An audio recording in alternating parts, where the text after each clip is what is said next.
You don't belong near that diamond. Step back. The sentence didn't echo. It sliced, clean and deliberate, like it had been practiced, like it had been said before to someone who looked exactly like him. The store had been quiet just seconds ago, the kind of quiet that comes with polished marble floors, soft jazz humming through hidden speakers, and glass cases glowing under perfect white light. Now that quiet shifted. It wasn't gone. It was charged. Darius Cole didn't move. He stood there, hands loosely tucked into the front pocket of a faded charcoal hoodie, dark jeans falling straight over clean white sneakers. Nothing about him signaling 8 figures, ownership, or power. That was the point.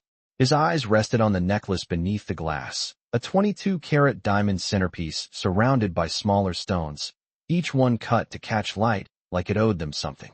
Price tag, $2,150,000. He had approved that acquisition 6 months ago. The assistant manager, a tall white man with slicked back hair and a name tag that read Ethan, stepped closer, his posture stiff, his smile gone. I said step back, he repeated, slower this time, like volume could replace respect. Darius tilted his head slightly, not in defiance, but in observation, as if he were studying a pattern instead of reacting to an insult. He had seen this before. Not once. Not twice. Enough times that the moment didn't feel new. It felt familiar. A test already in motion. Before we continue, where are you watching from? Drop your city or country in the comments below. And if you believe in dignity and justice, hit like and subscribe. These stories spark change. And we're glad you're here.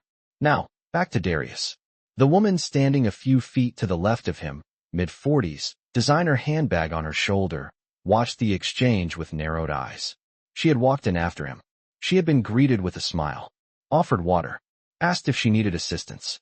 Darius had been greeted with silence. That part mattered more than the words.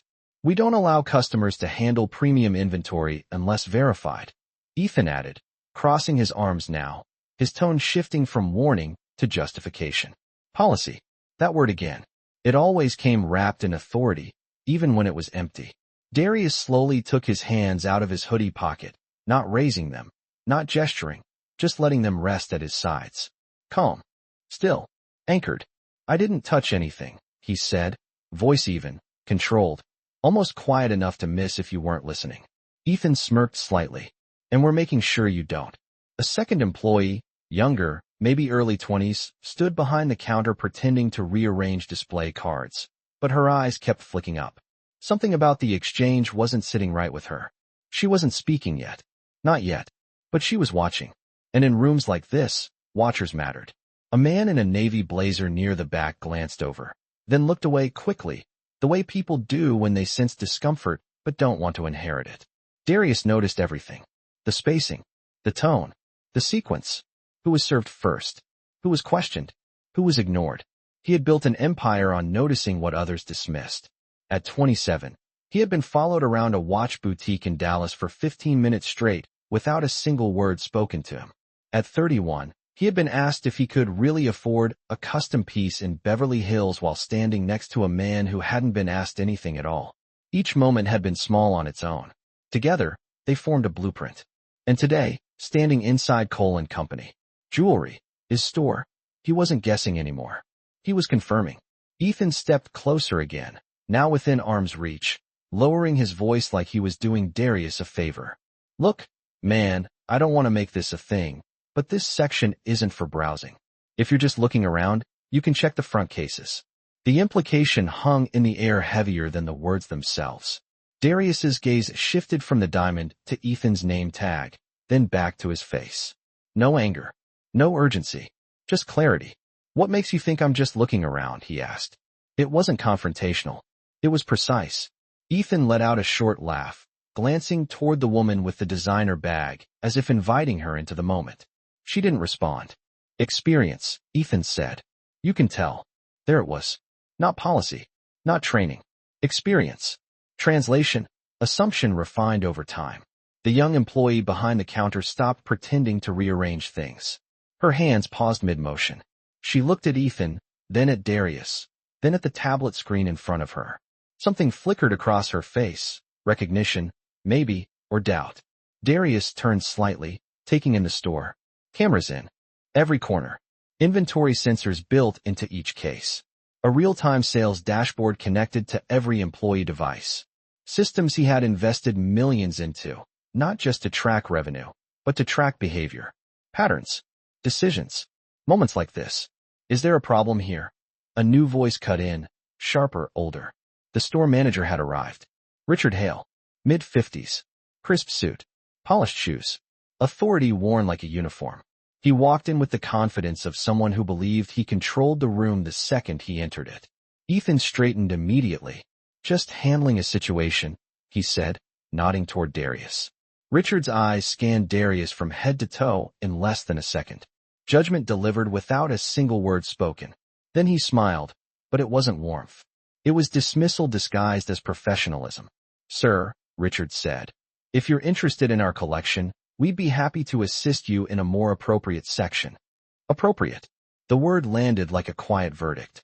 Darius didn't respond immediately.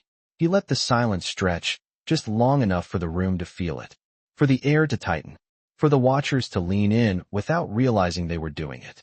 The young employee behind the counter glanced down at her tablet again, her fingers moving quickly now, pulling up something, searching. Her eyes widened just slightly. Darius saw it. He didn't react. Not yet. Richard took a step closer, lowering his voice, but not enough to hide the edge. We reserve this area for verified clients, he said. High-value transactions only. Darius nodded slowly, almost like he agreed. That makes sense, he said. Richard seemed satisfied for half a second, until Darius added, so how do you verify them? The question hung there, simple but loaded. Richard didn't hesitate. We have procedures, he said. Internal systems. Darius's gaze flicked briefly toward the tablet in the young employee's hands, then back to Richard. Good, he said. Then you might want to check them. The room shifted again. Subtle, but real. The young employee looked up now, fully. Mr. Hale, she started, her voice hesitant but urgent. Richard didn't look at her. Not now, he said sharply, keeping his eyes on Darius. Control mattered more than information. Always did, right up until it didn't. Darius reached into his hoodie pocket. Not quickly, not dramatically, just enough to pull out his phone. The movement alone triggered a reaction. Ethan tensed. Richard's eyes narrowed slightly. The assumption shifted again, now from he doesn't belong to he might cause a scene. Same bias. Different direction. Darius unlocked his phone with a single tap. No rush. No stress. Just precision. Let's make this simple, he said, his voice still calm, still measured, but now carrying something heavier beneath it. Not anger. Authority. He glanced once more at the diamond in the case, then back at Richard. Pull today's logs, he said quietly. Richard frowned. I'm sorry. Darius held his gaze. Every interaction. Every entry. Every flagged profile. The young employee's breath caught. Ethan's smirk faded. Richard's posture stiffened, not fully shaken yet, but no longer certain. The room didn't explode. It didn't need to, because in that moment, something invisible cracked. And no one in that store, not Ethan, not Richard, not the watching customers, had any idea how much everything was about to change. The silence did not break, it stretched, the kind of silence that makes people shift their weight without knowing why, that makes small sounds louder, the faint hum of the display, lights, the soft tap of a bracelet against glass, the quiet inhale of someone holding their breath waiting for something to snap. But nothing snapped, not yet. Richard Hale stared at Darius Cole, as if trying to solve a problem that refused to fit the pattern he had already decided on. His jaw tightened just slightly, not enough for most people to notice, but enough for Darius to register, because this was no longer about a customer, this was about control, and control was slipping 1 inch at a time. I think there has been a misunderstanding, Richard said finally, his voice smoother, now more measured, the kind of tone people use when they sense they might have stepped too far, but are not ready to admit it. If you have questions about our verification process, we can discuss that at the front desk. Darius did not move. His phone remained in his hand, screen dim, but active, like everything else about him, quiet, but fully engaged. I am not asking about your process, he said calmly.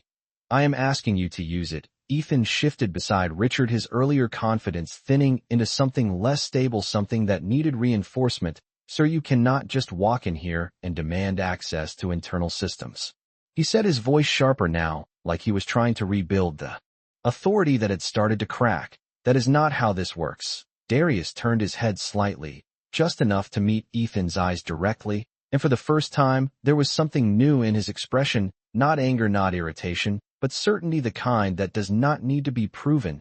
You are right, he said quietly. That is not how this works. The words landed differently this time, not as agreement, but as correction. The young employee behind the counter swallowed hard. Her fingers hovered over the tablet screen, still open, still showing something that did not match what she had been told. She glanced at Richard again, this time more insistently. Mr. Hale, I think you should see this. She said, her voice no longer hesitant, but careful, like she understood the weight of what she was about to reveal. Richard did not look at her immediately. He kept his focus on Darius, as if refusing to shift attention would somehow maintain control. Not now, he repeated, but there was a fraction of a pause before the words left his mouth, and that fraction was enough. Darius noticed it, the room noticed it, even if they could not name it. The woman with the designer handbag stepped a little closer, now not fully involved, but no longer distant, her eyes moving between the three men, as if recalculating everything she thought she understood about the situation. The man in the navy blazer no longer pretended to be uninterested, his posture angled toward the center of the store, drawn in by the tension that now felt less like a misunderstanding and more like a reveal waiting to happen. Darius glanced down at his phone, then back up again. You have about 30 seconds before your system answers the question for you, he said, his tone unchanged, still controlled, but now carrying a quiet finality, like a clock had started ticking somewhere no one else could hear. Ethan let out a short breath, almost a laugh, but it did not land. It sounded forced, like something performed for reassurance rather than confidence. There is no system that is going to override store protocol, he said quickly. You are not authorized to trigger anything here. Darius did not respond to Ethan. He looked at Richard instead, because he knew where the real decision would come from and where the real hesitation had already begun. 30 seconds. He repeated softly. The young employee stepped out from behind the counter, now unable to stay still, her tablet held slightly forward like it was both evidence and shield. Sir, his name is in the system, she said directly to Richard this time, not asking for permission, just stating what she saw.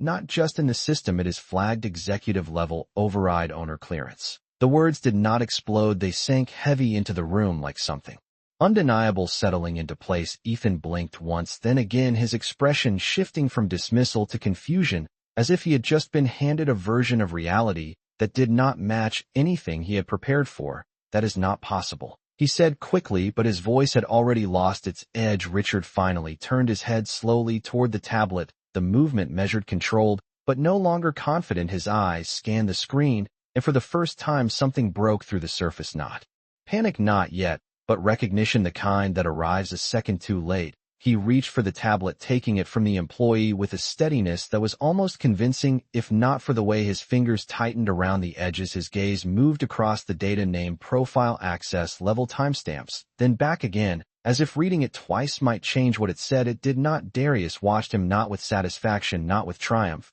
but with a calm patience that made the moment heavier than any reaction could have. That system you mentioned, Darius said quietly, it works. Richard lifted his eyes, slowly meeting Darius again, and now the shift was undeniable. The authority he had walked in with was still there, but it had changed shape, no longer absolute, no longer unquestioned. It had become conditional, fragile, dependent on what he chose to do next. Ethan looked between them, his breathing shallow now, his earlier smirk completely gone, replaced by something closer to realization. What does that even mean, owner clearance? He asked, his voice lower now, less certain. The young employee answered before Richard could. It means full access, it means highest authority, it means. She hesitated just for a second, then finished. It means he is not a customer. The room did not move, no one spoke. The air itself seemed to hold still, waiting for the final piece to fall into place. Darius slipped his phone back into his hoodie pocket, slow, deliberate, like the action itself marked the end of one phase and the beginning of another. You asked how we verify people, he said, looking directly at Richard. Now you know. Richard's throat tightened, his posture straightened slightly as if trying to reclaim something, but it was already different, already altered by the information. He could not ignore Mr. Cole. He began, the name landing awkwardly, like it had been pulled from somewhere he did not expect to need it. If there has been any confusion, we can resolve this immediately. Darius did not interrupt him. He let the sentence finish because it mattered not for what it said, But for what it revealed, confusion, not mistake, not bias, confusion, a word chosen carefully to avoid responsibility. Darius nodded, once a small motion, almost polite. There was no confusion. He said, his voice still calm, still controlled, but now unmistakably firm. There was a decision. And in that moment the balance of the room shifted completely, not loud, not dramatic, but final, like gravity itself had been recalibrated, and everyone inside the store could feel it, whether they understood it yet or not. The word decision did not echo, but it settled heavy into every corner of the store, like something final, like something that could not be softened or explained away. Richard Hale stood still for half a second longer than necessary, and in that half second everything about him shifted, not visibly, not dramatically, but internally, like a man recalculating the ground beneath his own feet. Ethan looked from Richard to Darius, and back again, waiting for something, a correction, a denial, a signal that would restore the version of reality he understood, but nothing came, not from Richard, not from the system, not from the room itself, because the room had already chosen a side, even if no one had said it out loud yet. The young employee stepped closer again, her voice quieter now but steadier than before. It shows full ownership, access tied to the Cole Group account. She said, her eyes flicking between the tablet and Darius, as if the two were finally aligning into one truth. All locations, all inventory, all administrative overrides.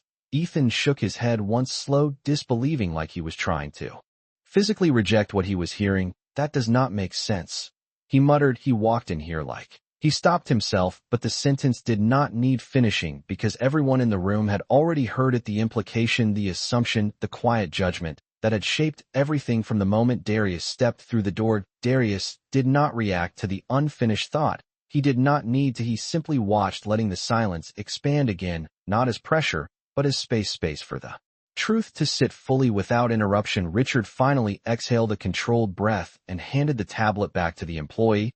But he did not step away from Darius. He stayed where he was, close enough to speak quietly, but not close enough to reclaim authority. Mr. Cole, he said again, this time with more care, more awareness of the weight behind the name. If there has been any misstep on our part, one assure you we will address it immediately. The phrasing was precise, deliberate. Misstep, not behavior, not decision, not bias, just enough distance from responsibility to remain professional, but not enough to escape what had already happened. Darius tilted his head slightly, the same subtle motion as before, but now it carried something different, not observation, but evaluation.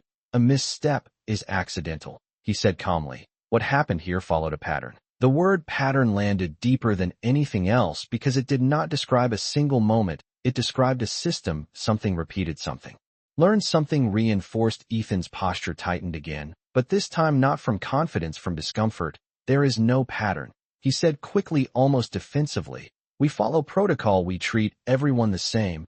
The woman with the designer handbag let out a small breath, not quite a laugh, but close enough to shift attention toward her. She had been silent until now, but something about the statement pulled her in. That is not what I saw, she said simply, her voice calm, but clear enough to carry across the space. Ethan turned toward her, surprised, as if he had not expected anyone else to speak. Ma'am, we are handling this internally, he said, trying to regain ground, but she did not step back. You greeted me the moment I walked in, she continued. You offered me assistance before I even asked for it. She gestured lightly toward Darius. He walked in before me, and no one said a word until you told him to step back from a case he did not even touch. The room shifted again, not louder, not chaotic, but more aligned. The man in the navy blazer nodded slightly, not making a statement, but confirming what he had also observed. The quiet witnesses were no longer neutral. They were part of the moment, now part of the record, whether anyone acknowledged it or not. Darius did not look at them. He kept his focus on Richard because that was where the outcome would be decided, but their voices mattered. They always did, because they revealed what systems tried to hide. Richard's expression remained composed, but there was a tension in his jaw, now a tightening that signaled the pressure building beneath the surface. We appreciate your perspective, he said to the woman, his tone polite, controlled, but measured in a way that suggested he was choosing every word carefully. However, we need to ensure security and proper client verification at all times. Darius nodded once again, as if agreeing with the principle, not the execution. Then let us talk about verification, he said. What did you use to verify her? He gestured slightly toward the woman. Nothing, Richard answered automatically. then caught himself just a fraction too late. Darius did not smile. He did not react outwardly at all, but the shift in the room, deep in the logic, had been exposed in real time, without effort, without accusation, just a question and an answer that did not hold. Ethan looked down briefly, then back up again, as if searching for something to say that would restore balance, but the balance was gone, replaced by something more honest, more uncomfortable. "We assessed the situation," Ethan said finally, his voice quieter, now less certain. "Based on presentation and context." Presentation, the word lingered like a confession disguised as explanation. Darius repeated it softly. Presentation. Then let it sit there without adding anything, because sometimes the most powerful response was simply letting someone hear their own reasoning clearly. For the first time, the young employee shifted her weight slightly, her eyes still on the tablet, but her attention fully in the moment now. "There are flagged notes in the system," she said hesitantly, "previous complaints tied to similar situations." Richard's head turned sharply toward her. "That is not relevant," he said quickly, but the speed of the response revealed more than the words themselves. Darius's gaze moved to her, then back to Richard. "Read one," he said, not as a demand, but as a directive grounded in certainty. The employee hesitated just a second, then followed it. "Customer reported being redirected away from high-value inventory without verification, while other clients were assisted immediately. Complaint marked as resolved." She swallowed lightly, then added, "There are multiple entries like that." The room did not react with shock, it reacted with recognition, because what had felt like a single moment was now clearly something larger, something repeated, something embedded. Richard's shoulders squared slightly, as if preparing for impact, but his voice remained controlled. "We handle a high volume of clients, and occasionally misunderstandings occur," he said, but even he could hear how thin the explanation sounded now. Darius stepped forward, just one small step, not aggressive, not forceful, but enough to shift the physical dynamic of the space, enough to make it clear that the distance between them was no longer symbolic. "This is not about one moment," he said quietly.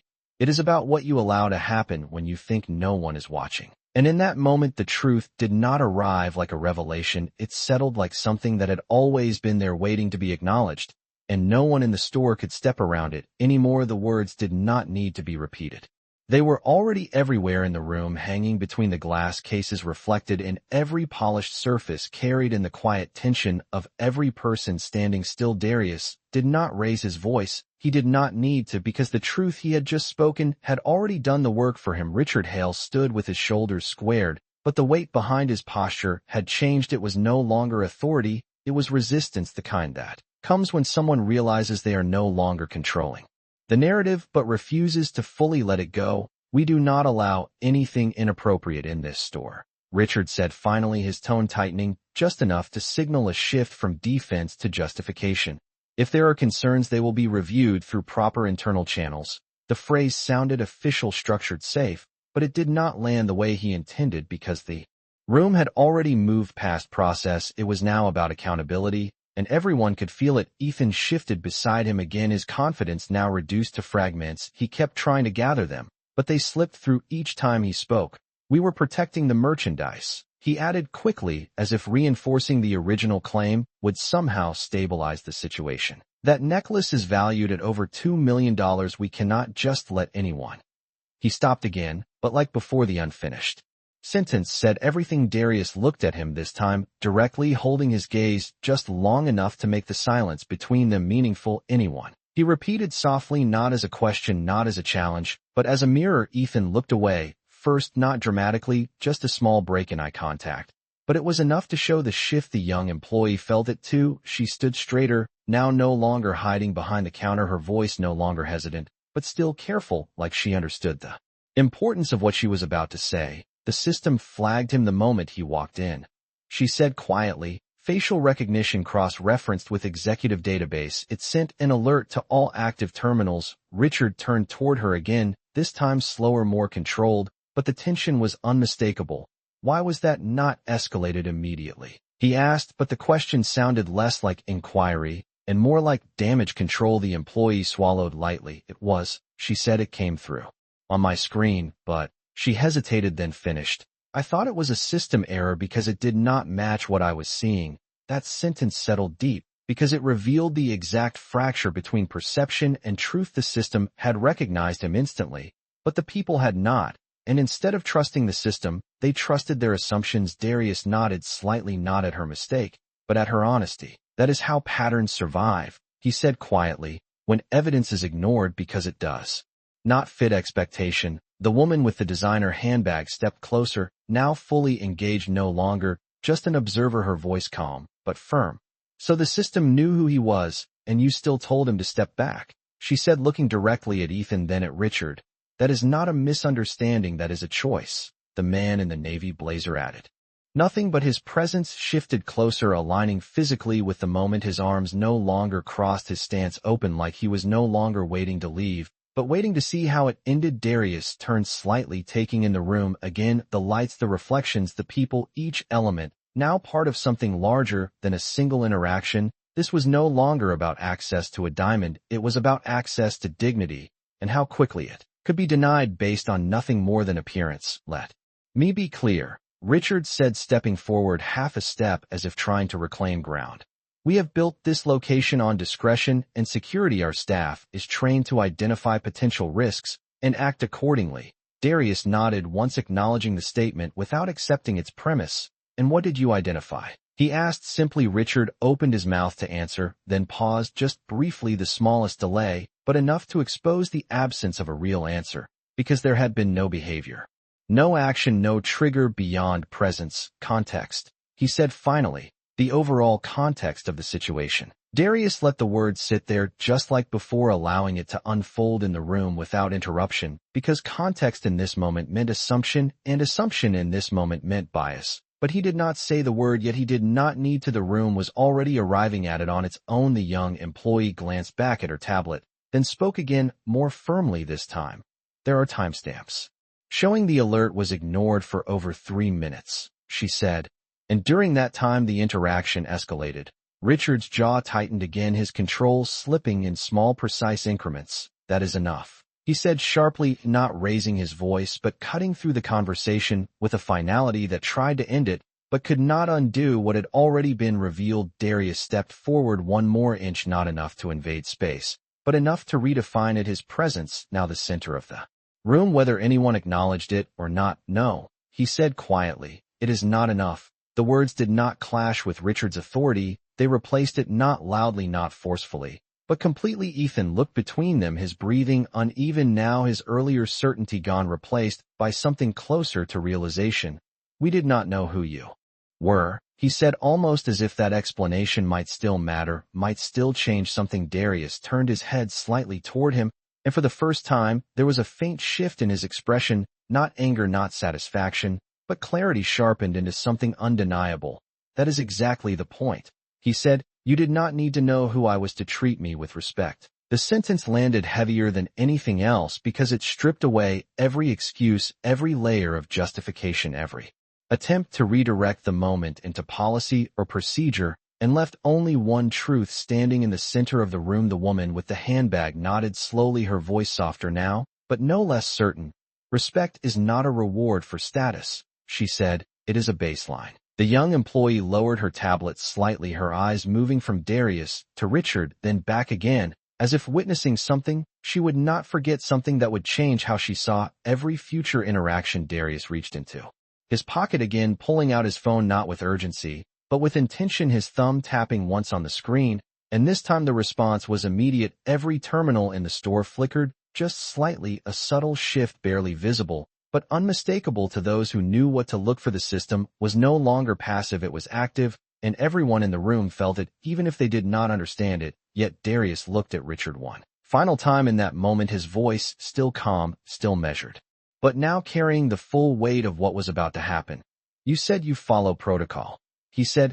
Now we are going to follow mine. And just like that, the room crossed an invisible line from explanation to consequence, and there was no path back to what it had been before. The shift was immediate, not loud, not visible to an untrained eye, but undeniable to anyone paying attention. Every screen in the store responded at once, subtle flickers across tablets, registers, and back-office monitors like a System waking up not in chaos, but in precision, the kind of precision that does not ask for permission. Richard felt it before he fully understood it, his gaze instinctively moving toward the nearest terminal where a notification had appeared, uninvited, unprompted, and completely outside of his control. Ethan noticed it a second later, his head turning sharply toward the counter where the young employee's tablet now displayed a new interface, one that had not been there moments before. Her eyes widened again, but this time there was no hesitation, no confusion, only recognition.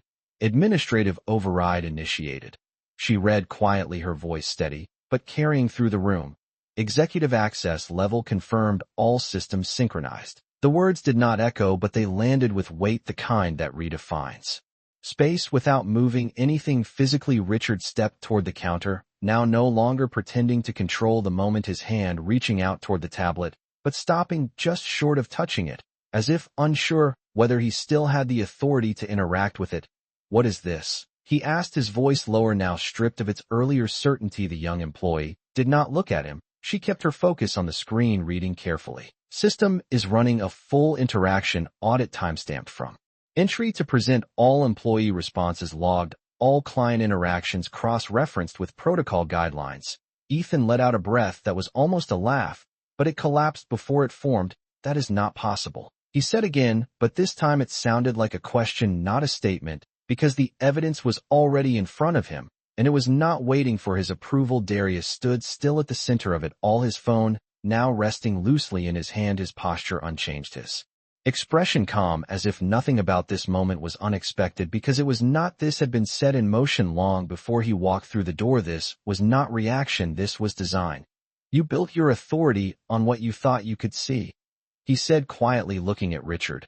"I built mine on what your system records when you think no one is watching." The words did not challenge, they clarified, and in that clarification the imbalance of power became undeniable. The woman with the designer handbag glanced toward the nearest display screen where a mirrored version of the audit had appeared, her brows drawing together as she read fragments of the log.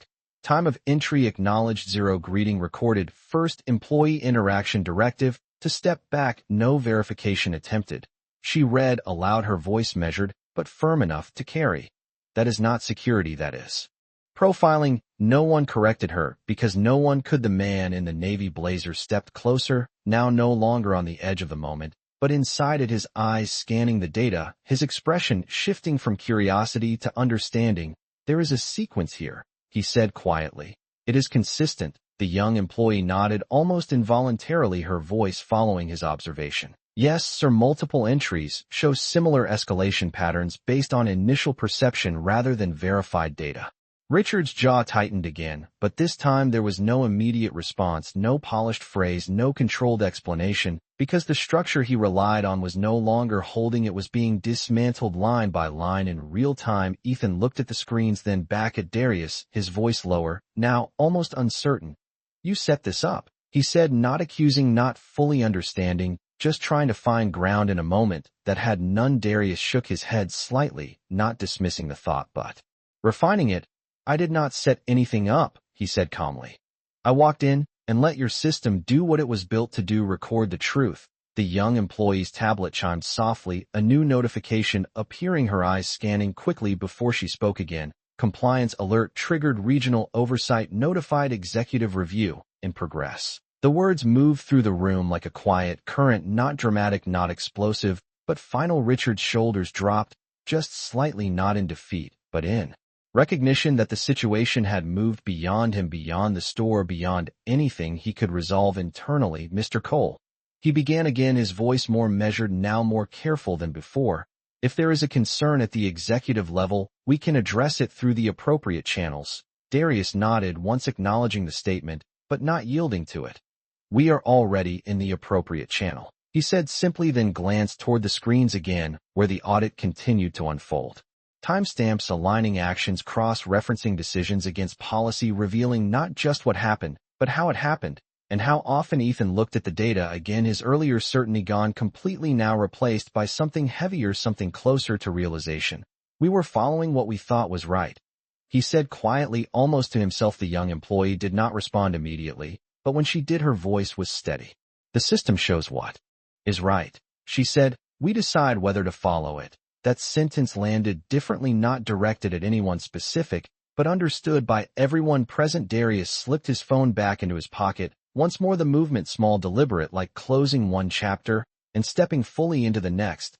This is not about one interaction, he said calmly, his gaze moving from Richard to Ethan to the others in the room. It is about the gap between what your system knows and what you choose to act on. The woman with the handbag nodded again, her voice quieter now, but no less certain.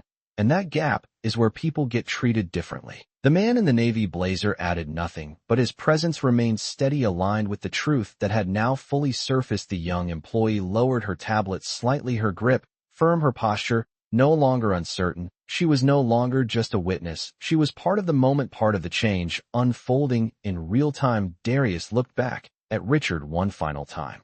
In that sequence, his voice still calm, still controlled, but now carrying the full clarity of what came next. You said you built this place on discretion, he said, but discretion without accountability becomes something else.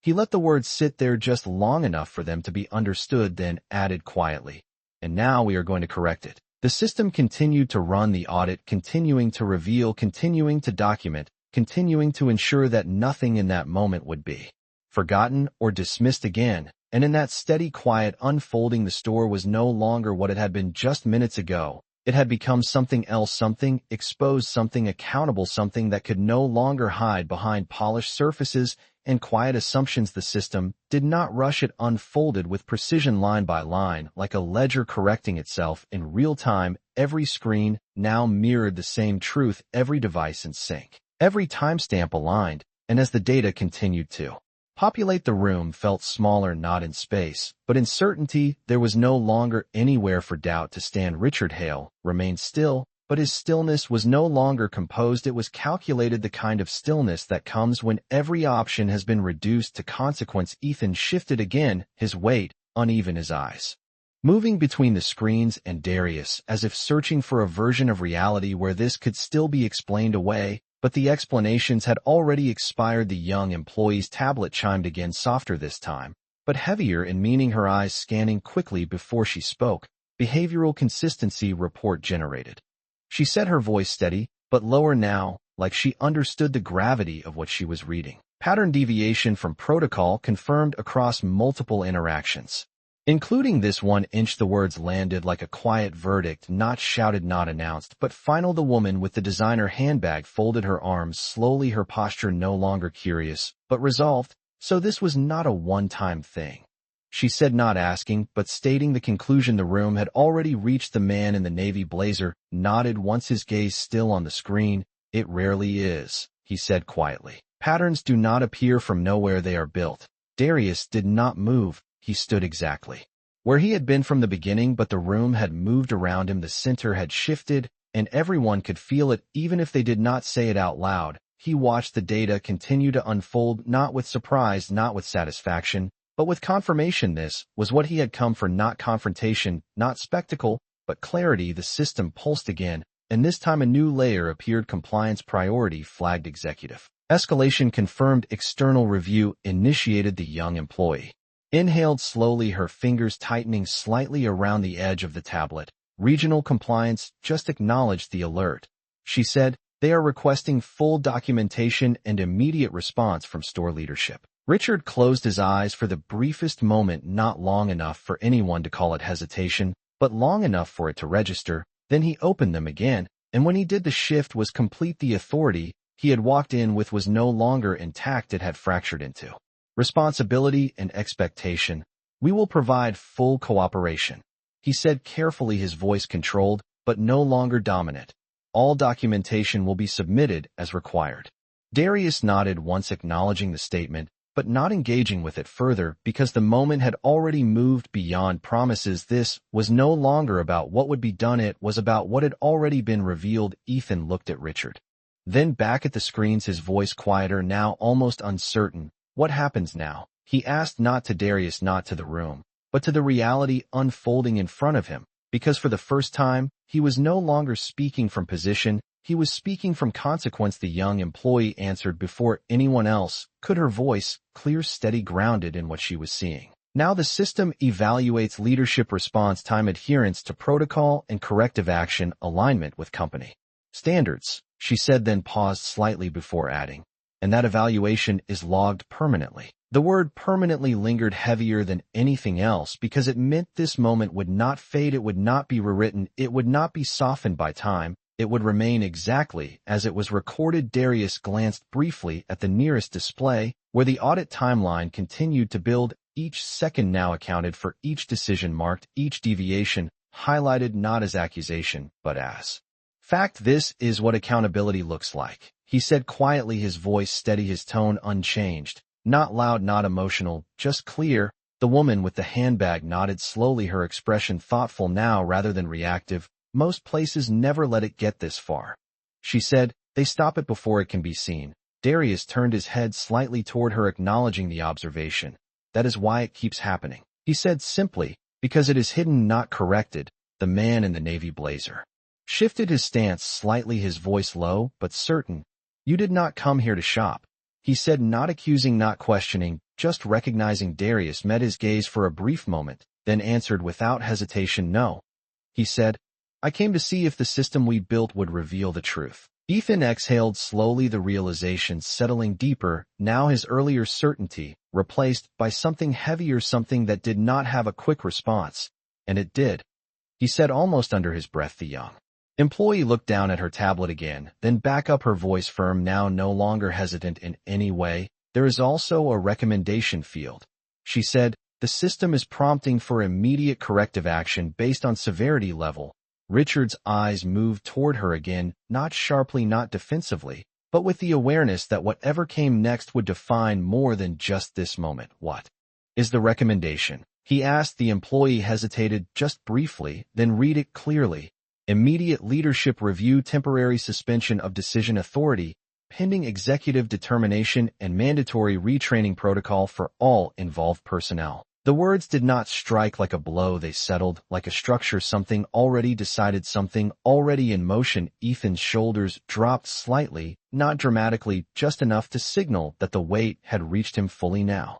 Temporary suspension, he repeated quietly, as if testing the reality of it. Darius did not respond immediately. He let the words sit in the room, let them take shape, let them be understood before he spoke again. The system does not punish, he said calmly. It reflects. Richard straightened slightly, not to reclaim authority, but to meet the moment with whatever remained of his professionalism. Then we will follow that reflection, he said carefully, his voice steady, but no longer resistant. We will comply fully. Darius looked at him for a long second, not judging, not reacting, just observing the difference between who he had been when the moment began and who he was now.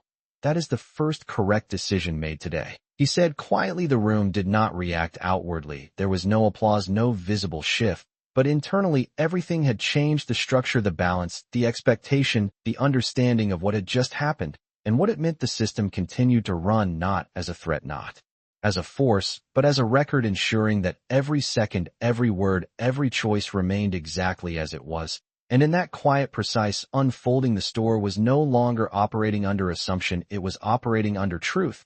And that truth, once seen, could not be unseen, could not be ignored, and could not be undone. The room did not reset after the system finished its initial report. It evolved. The air itself felt different, not tense, not uncertain, but settled, like something that had finally been named and could no longer hide behind polished surfaces or practiced language. Darius stood exactly where he had been from the beginning, but now the space recognized him differently, not because of what he said, but because of what had been revealed. Richard Hale adjusted his stance again, not to regain control, but to align himself with the reality unfolding around him. His voice, when he spoke, carried less authority and more calculation. We will begin immediate compliance with the system recommendation, he said carefully. I will notify corporate and initiate the review protocol as required. The words were correct, technically precise, aligned with procedure, but they lacked something. They lacked acknowledgement, and Darius noticed that immediately, because procedure without acknowledgement was just another way to move forward without learning anything from what had just happened. Ethan noticed it too, though he could not articulate it. His posture remained slightly lowered, his confidence no longer present, replaced by a quiet awareness that something larger than his role was now in motion. Should we clear the floor? Ethan asked softly, looking toward Richard. Or pause operations until compliance responds. The question was practical, but it revealed something deeper: uncertainty about what normal looked like now, because normal had just been redefined. The young employee looked down at her tablet again, her eyes scanning new updates appearing in real time. Operations are still active, she said, but all interactions are now being flagged and monitored until the review is complete. She looked up, then directly at Richard. Every decision from this point forward is being logged with executive visibility. The phrase executive visibility hung in the air like a quiet reminder that nothing in the room was isolated anymore. Everything was connected. Everything was being seen. Darius let the silence stretch. Just a moment longer, not to create pressure, but to allow the truth to fully settle before he spoke again. You can continue operations, he said calmly. But understand something. His voice did not rise, it did not sharpen, but it shifted just enough to carry weight that could not be ignored. The standard has already changed. The woman with the designer handbag nodded slowly, her gaze moving across the room. The employees, the displays, the system reflections on every surface. It feels different already, she said quietly, like the room knows. The man in the navy blazer gave a slight nod in agreement. Because it does, he said. Once something is exposed, it cannot go back to what it was. Darius turned his head slightly, acknowledging both of them, without shifting focus from the larger moment. That is the purpose of visibility, he said, not to punish, but to prevent repetition. The young employee straightened slightly, her grip on the tablet firm, her voice steady. There is a new prompt, she said. The system is asking for a verbal acknowledgement from store leadership confirming understanding of the violation and commitment to corrective action. Richard exhaled slowly, the request simple on the surface, but heavier than anything that had come before, because it required something he had not yet given: not compliance, not procedure, but ownership. Verbal acknowledgement. He repeated quietly, as if testing the words before accepting them. The system chimed again, not louder, not urgent, but persistent, waiting for input, not demanding it, but not moving forward without it. Ethan looked at Richard, then at Darius, then back again, his voice low, almost cautious. That means you have to say it out loud, he said, not just follow it. Richard nodded once, slowly, understanding exactly what was being asked of him, not by Darius, not by the room, but by the system itself, a system that reflected the company he represented and the standards he had agreed to uphold. He straightened fully now, not in defense, but in alignment. His voice, when he spoke, was controlled, but no longer distant. There was a failure in judgment during this interaction, he said carefully, each word chosen deliberately. The response did not align with company protocol or standards of conduct, and corrective action will be taken to ensure this does not happen again. The words were structured, precise, aligned with expectation, but something still remained just beneath the surface. Darius listened without interruption, letting the statement finish completely before responding. You are close, he said quietly, but you are still speaking around it. Richard's jaw tightened slightly, not from resistance, but from recognition, because he knew what was missing. He had known it from the moment the system began to reveal the truth, but saying it was different than knowing it. Saying it required stepping beyond language that protected him and into language that held him accountable. The room remained still, not waiting for conflict, but for clarity, because everyone present could feel that the moment was not finished, yet it had not fully arrived at its final shape. The young employee did not move, her eyes fixed on the tablet, waiting for the system to accept or reject the acknowledgement. The woman with the handbag watched Richard closely, not with judgment, but with expectation. The man in the navy blazer remained steady, his posture unchanged, but his attention fully present. Richard inhaled slowly, then exhaled, and when he spoke again, the shift was undeniable. We treated a customer differently based on perception rather than verified information, he said, his voice still controlled, but now carrying something real, something unfiltered. That was wrong. The word wrong landed differently than anything else that had been said. It was not softened, it was not redirected, it was clear, and in that clarity the room shifted again, not dramatically, but completely. The system chimed once more, and the young employee glanced down, her voice steady. Acknowledgement accepted, she said. Corrective process confirmed. Darius nodded once, not in approval, not in judgment, but in recognition that the moment had finally crossed the line from exposure to accountability. That is where change begins, he said quietly. Not with systems, not with policies, but with truth spoken clearly. Ethan looked down briefly, then back up, his voice softer now. We thought we were doing our jobs, he said, not as an excuse, but as realization. Darius met his gaze. Then learn what your job actually is, he said calmly, because it is not to assume, it is to serve. The words did not strike, they settled the same way everything else had in that room, quiet, precise, undeniable. The system continued to run, but now it was no longer revealing the past.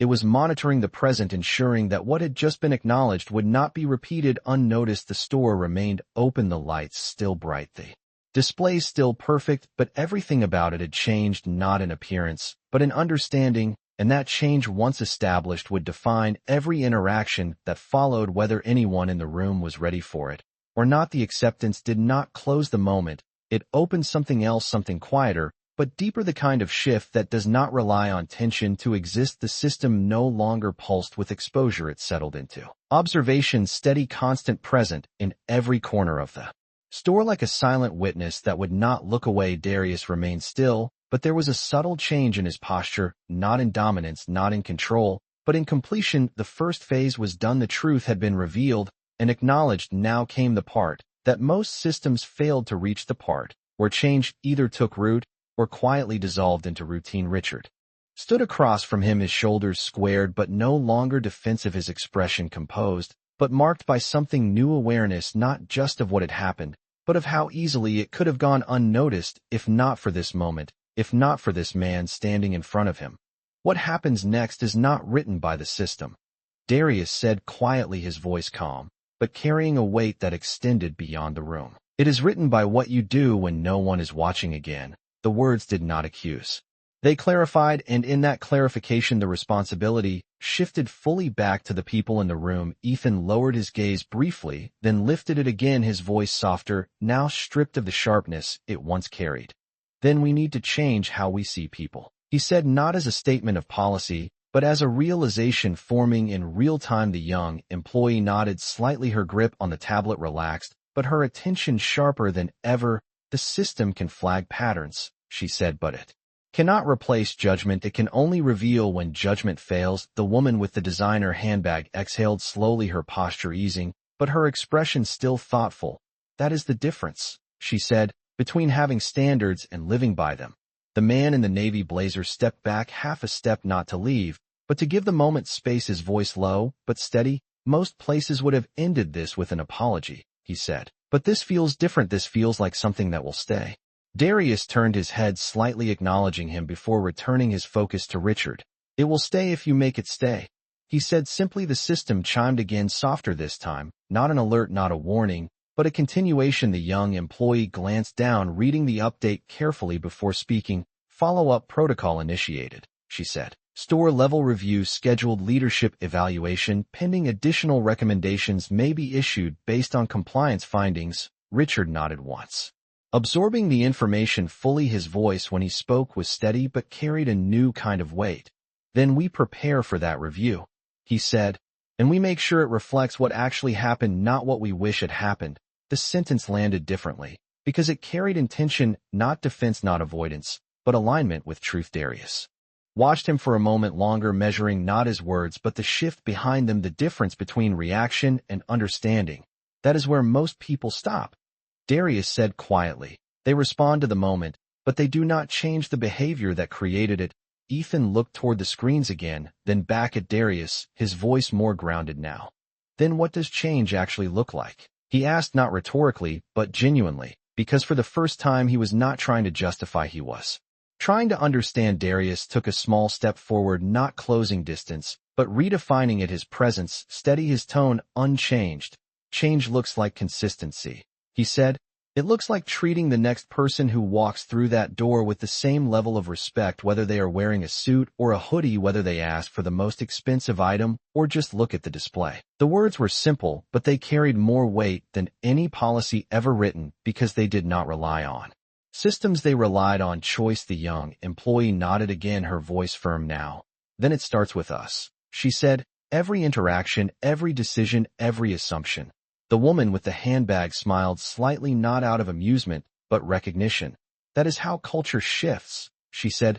Not in meetings, not in statements, but in moments like this, repeated until they become normal. The man in the navy blazer glanced toward the entrance, then back at the group, and the next moment is already coming. he said quietly as the door at the front of the store opened softly, a new customer stepping inside, unaware of everything that had just unfolded, unaware of the shift in the room, unaware of the standard that had just been reset. All eyes moved instinctively toward the entrance, not dramatically, not in unison, but with shared awareness. This was the test, not a system audit, not a compliance review, but a real moment, unscripted, unrecorded except by those who chose to remember it. The customer was an older man dressed simply, no visible markers of status, no immediate signals that would place him into any category. He paused just inside the doorway, looking around briefly, taking in the space, the displays, the people behind the counters. Darius did not move. He did not intervene. He did not speak. He simply watched, because this was no longer about him. It was about what would happen next. Ethan glanced at Richard for a fraction of a second, not seeking permission, but aligning instinct. Then he stepped forward, his posture different now, not forced, not exaggerated, but intentional. "Good afternoon, welcome in," he said, his voice steady, respectful, without hesitation. "Let me know if there is anything I can help you with." The words were simple, ordinary even, but in that moment they carried significance far beyond their surface, because they were chosen, not assumed. The older man nodded slightly, a small smile forming. "Thank you, I am just looking for now," he said. Ethan nodded once, stepping back, just enough to give space without disengaging. "Take your time," he replied. The interaction lasted only seconds, but it changed everything, because it proved something, not to Darius, not to the system, but to the people in the room. That change was not theoretical, it was immediate, it was possible, it was a decision made in real time. The young employee exhaled softly, a breath she had not realized she was holding. "That felt different," she said quietly. The woman with the handbag nodded, because it was. The man in the navy blazer gave a small, approving nod before stepping back toward his original position, no longer needing to observe, because the outcome had already begun to shift. Darius watched the exchange without expression for a moment longer, then turned back toward Richard, his voice calm, but carrying a quiet finality. "That is the standard," he said. "Not when you are being watched, not when a system is running, but every time." Richard met his gaze, and this time there was no hesitation, no deflection, only acknowledgement. "Understood," he said simply, and in that moment the store did not return to normal. It moved forward into something new, something more aware, more accountable, more aligned with the truth that had just been revealed, and the responsibility that came with it. The store did not return to stillness after the brief interaction at the door. It settled into something more deliberate. Every movement now carried intention, every glance held awareness, not forced, not artificial, but sharpened, as if everyone present had been recalibrated in real time. Darius remained where he stood, but his attention shifted slightly, not outward, not toward the displays, but inward for just a moment, because this part always came after the exposure, after the acknowledgement, after the first sign of change, the quiet reflection, the moment where the past met the present without noise, without distraction. He had been here before, not in this store, not with these people, but in rooms that looked just like this, polished, controlled, designed to signal exclusivity, and precision, spaces where judgment moved faster than verification, where perception spoke louder than fact. At 26 he had walked into a boutique in Chicago wearing a tailored suit, not expensive, not flashy, but clean, intentional, and still the woman behind the counter had asked him if he was shopping for someone else, not directly, not rudely, just enough to redirect him into a role that fit her expectation. He remembered the pause, the way the room had felt almost identical to this one, the way he had smiled, then not because it was funny, but because he had already understood what was happening and what it meant. He had not said anything that day. He had simply left and written it down, not in anger, not in frustration, but in clarity. He had written down the sequence, the tone, the assumption, the absence of verification, and then he had built systems around those notes, systems designed to capture what people revealed when they believed no one was measuring it. Now, standing here years later, he was not reliving that moment, he was completing it. The system chimed softly again, bringing the present back into focus. The young employee glanced down at her tablet, her voice steady, but reflective now. "Post-interaction monitoring shows compliance, alignment, and current behavior," she said. "No deviations detected since acknowledgement." The words were simple, but they carried confirmation, not just of what had happened, but of what was happening now. Richard nodded slightly, absorbing the update, his posture no longer rigid, no longer defensive, but attentive, like someone who understood that leadership in this moment meant listening as much as acting. "Then we maintain that alignment," he said quietly, consistently, not selectively. Ethan stood near the front counter, his gaze briefly following the older customer, who continued browsing undisturbed. His voice, when he spoke, was lower than before, but clearer. "I did not realize how fast assumptions take over," he said. "It happens before you even think about it." Darius turned his head slightly toward him, acknowledging the statement without judgment. "That is why awareness matters," he said, "because once you see it, you cannot unsee it. And once you cannot unsee it, you are responsible for what you do next." The woman with the designer handbag shifted her stance slightly, her expression thoughtful. "And most people never get that moment," she said. "They never see the pattern. They are part of it, but they do not recognize it." The man in the navy blazer gave a small nod, his voice calm but firm. "Or they recognize it and choose not to change it," he said, "which is worse." The room did not react loudly, but the weight of that observation settled deeply, because it introduced a choice, not just for Richard, not just for Ethan, but for everyone present, including the young employee, who now held her tablet differently, not as a shield, not as a tool, but as something that connected her to a larger system of accountability. "There is another update," she said, her eyes scanning carefully. "Executive review panel has been assigned. Estimated response time 10 minutes. Preliminary assessment indicates high priority classification." Richard inhaled slowly, then exhaled, his voice steady, but carrying a new layer of responsibility. "Then we use those 10 minutes wisely," he said, "not to prepare a defense, but to prepare a correction." The distinction mattered, and everyone in the room could feel it, because it marked a shift from reaction to intention. Darius observed him closely, not with skepticism, not with approval, but with focus, measuring not the words themselves, but the consistency behind them, because consistency was the only thing that would determine whether this moment meant anything beyond itself. The older customer near the display case raised his hand, slightly signaling for assistance. Ethan responded immediately, his movement smooth, unforced, his tone respectful. "Of course, sir, how can I help you?" he said. The man pointed toward a modest watch, not the most expensive, not the most noticeable, just something that caught his attention. "I was wondering about this one," he said. Ethan nodded, stepping closer, but not crowding him. "That is a solid choice," he said. "It is one of our most reliable pieces. Would you like to see it up close?" The interaction continued naturally, without hesitation, without redirection, without assumption, and in that simplicity there was proof.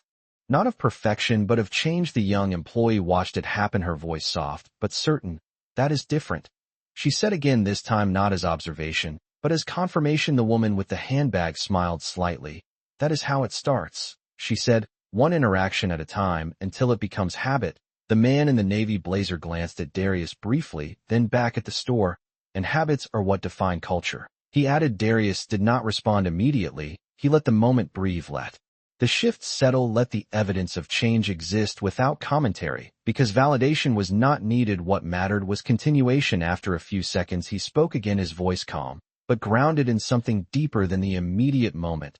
"This is not about correcting one mistake," he said. "It is about removing the conditions that allow it to repeat." Richard met his gaze, his expression steady, his voice aligned with the weight of the statement. "Then we remove them," he said simply, not as promise, not as performance, but as commitment. The system remained active, but it was no longer the center of attention. It had done its work, it had revealed, it had recorded, and now it observed quietly, ensuring that what followed would be measured against what had been acknowledged. The store continued to operate. Customers moved, employees responded, but beneath it all there was a new layer, something unseen, but present, guiding each decision, shaping each interaction, not through force, but through awareness. And in that awareness the space itself felt different, not because it had changed physically, but because the people within it had changed in how they chose to act. And that choice, repeated over time, would become something lasting, something real, something that no system would need to enforce, because it would already exist in every moment, whether anyone was watching or not. The 10-minute window did not feel long. It moved with a quiet precision, each second carrying weight, not because of urgency, but because of what it represented, the space between acknowledgement and consequence, the space where intentions were tested without announcement, without protection. Darius remained still, but his presence continued to shape the room, not through movement, not through command, but through the standard he had made visible. Richard stood near the counter, now no longer positioned as the center of authority, but as a participant in something larger, something that extended beyond the walls of the store. His gaze moved occasionally toward the entrance, then back to the displays, then to the tablet in the young employee's hands, as if measuring each moment against what had just been revealed. Ethan continued assisting the older customer, his voice steady, his posture open, his attention focused not on proving anything, but on doing something correctly for the first time, without the weight of assumption guiding it. The interaction remained simple, respectful, unforced, and in that simplicity there was a quiet correction unfolding in real time. The young employee's tablet chimed again, the sound soft but unmistakable. Her eyes moved quickly across the screen, then lifted slightly, her voice calm, but carrying new information. Executive panel has connected, she said. Live review channel is active. They are observing in real time. The words shifted the room again, not dramatically, but with a subtle tightening of awareness. The difference between being accountable and being observed directly. Richard nodded, once his voice steady but measured. Then we proceed as we are, he said. No adjustments, no staging, just accuracy. Darius glanced briefly at him, acknowledging the statement, before returning his focus to the room as a whole, because this was no longer about any one person. It was about consistency under visibility. The woman with the designer handbag stepped slightly to the side, giving space, but not leaving. Her presence still engaged, her voice quiet but thoughtful. This is where most people change their behavior only because they know they are being watched, she said. And the moment that attention disappears, everything returns to the way it was. The man in the navy blazer responded without looking away from the scene, which is why true change is measured when the pressure is gone, not when it is applied, he said. Darius let the observation settle before speaking, his tone calm but precise. Pressure does not create character, he said. It reveals it. The young employee looked down again, her fingers steady on the tablet. They are requesting a direct statement from you, she said, looking at Darius, not for correction, not for explanation, but for documentation of intent going forward. Darius did not hesitate. He did not prepare. He simply spoke, because what needed to be said had already been built long before this moment. Intent is not what we say after something happens, he said quietly.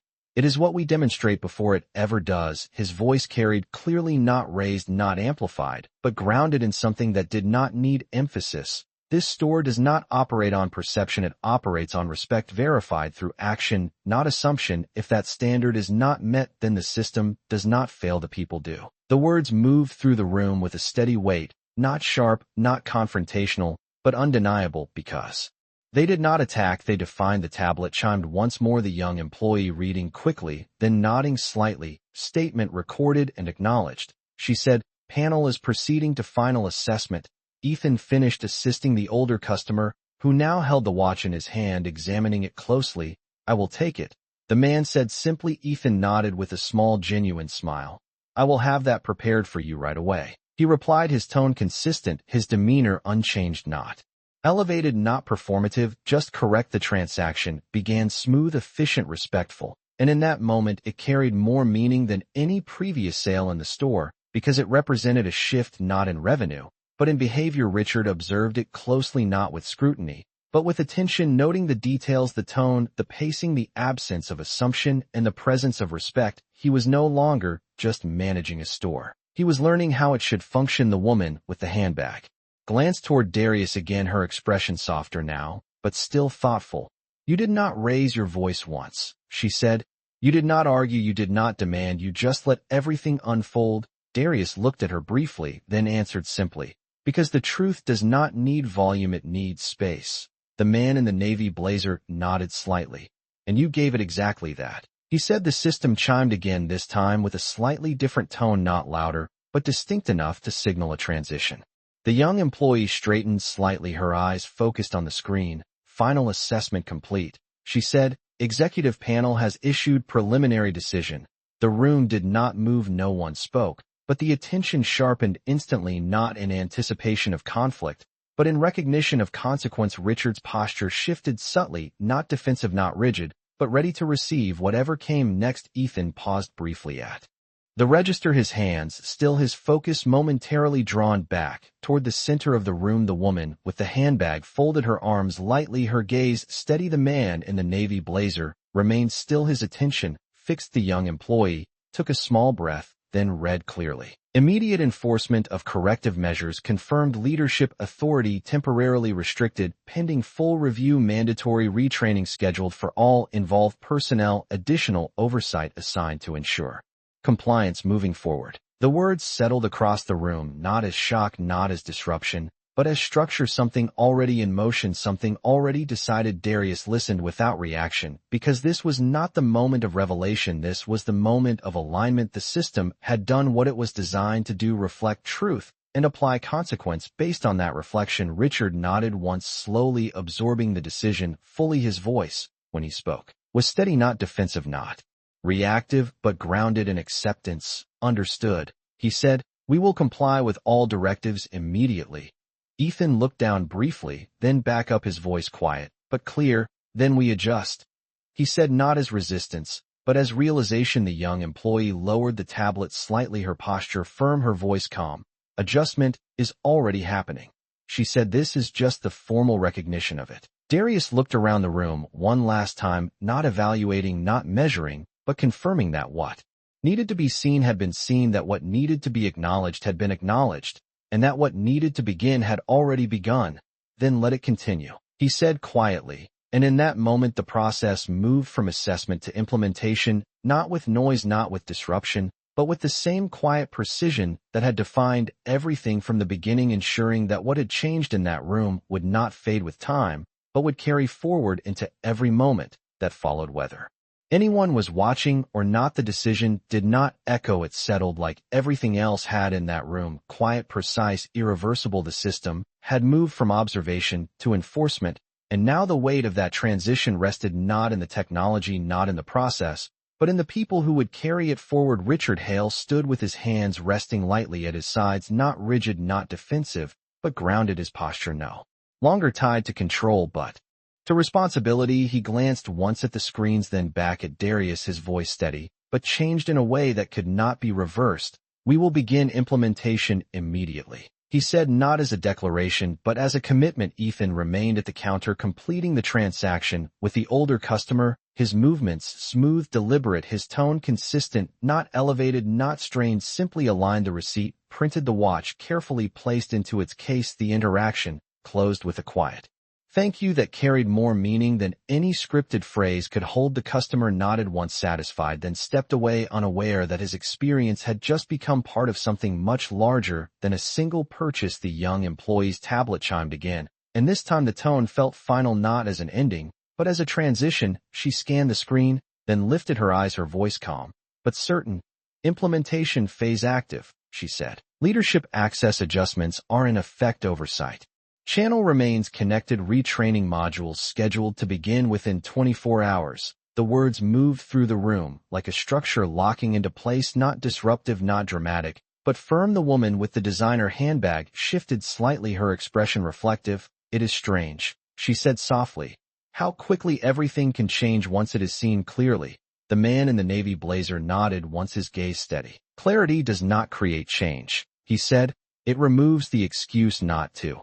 Darius listened without interruption, allowing the moment to settle fully before speaking again, his voice calm, measured, grounded in the same steady presence that had defined everything from the beginning.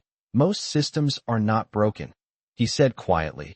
They are simply ignored when they reveal something uncomfortable. Richard absorbed the statement without resistance. His voice, when he responded, carried a quiet acceptance. Then our responsibility is not to build better systems, he said. It is to listen to the ones we already have. Darius met his gaze for a brief moment, acknowledging the shift not in words, but in understanding. Exactly, he said. The store continued to operate. The lights remained bright, the displays untouched, the environment visually unchanged, but beneath that surface everything had shifted. Every interaction now carried awareness, every decision now passed through a different lens, not imposed, not forced, but chosen, and that choice made the difference between temporary correction and lasting change. Ethan stepped away from the counter after completing the transaction, his eyes moving briefly toward Darius, then toward Richard, his voice lower now, but steady.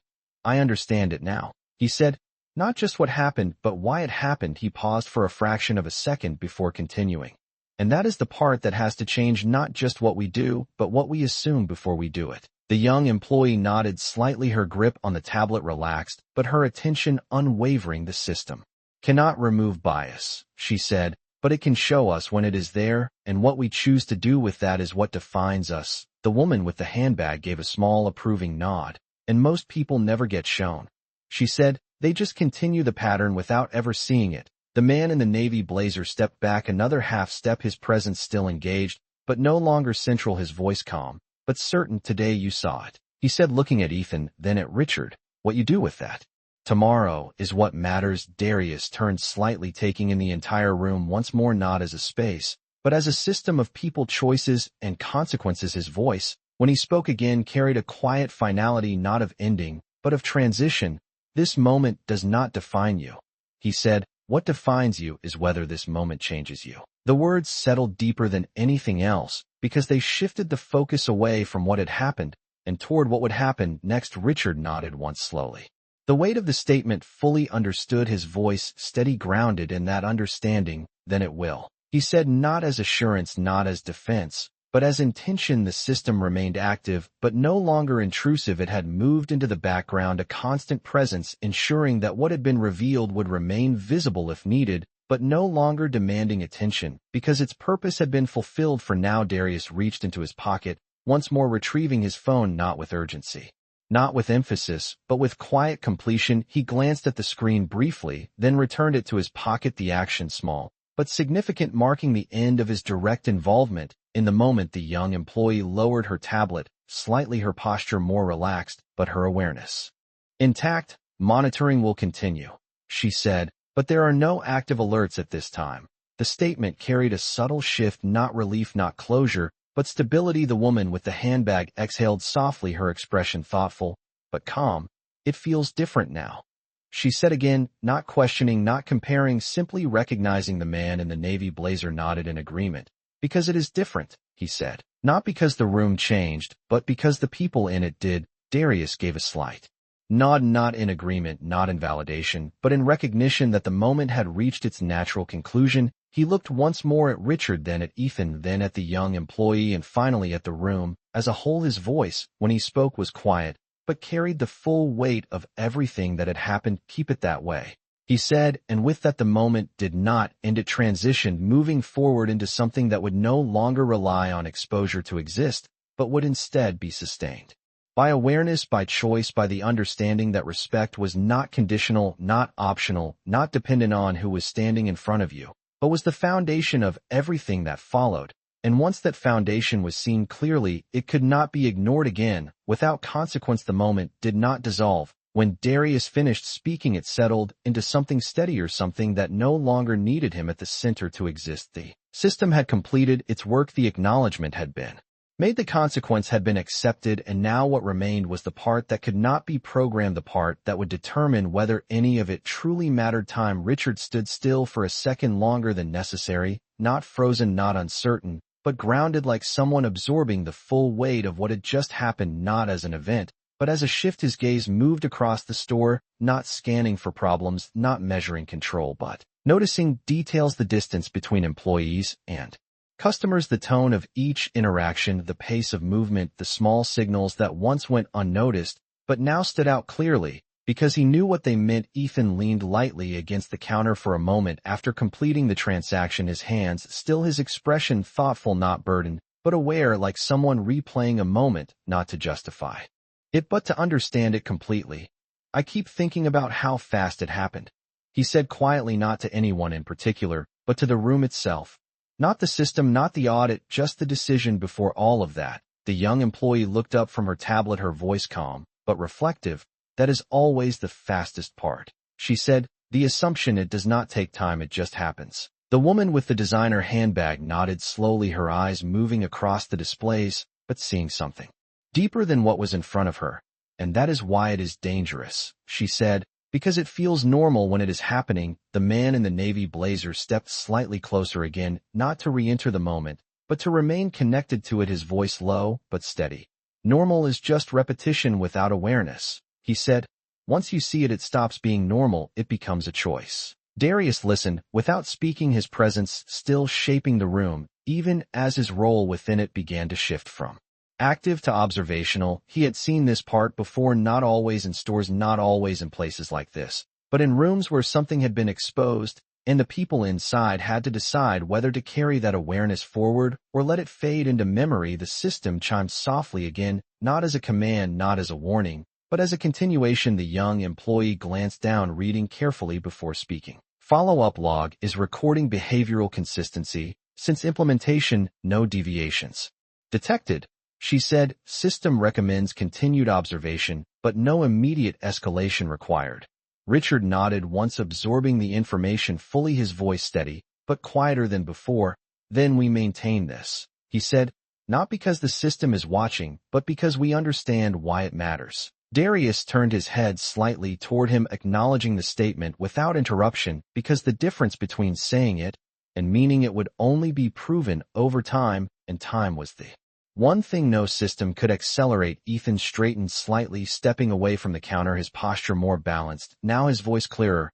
I do not think I will forget this, he said, not because of what happened, but because of what it showed me about how I think before I even realize it. The young employee nodded again, her expression focused but calm.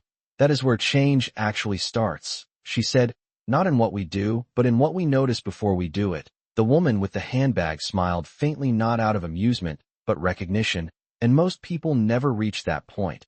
She said, they go through the same motions every day without ever questioning them. The man in the navy blazer added quietly, and then they call it experience. The word hung in the air, briefly echoing something that had been said earlier, something that now carried a completely different meaning. Darius took a slow breath, not to center himself, but to mark the transition. The moment had moved beyond correction, beyond consequence, into something more lasting, something that would either take root or disappear, depending on what happened next.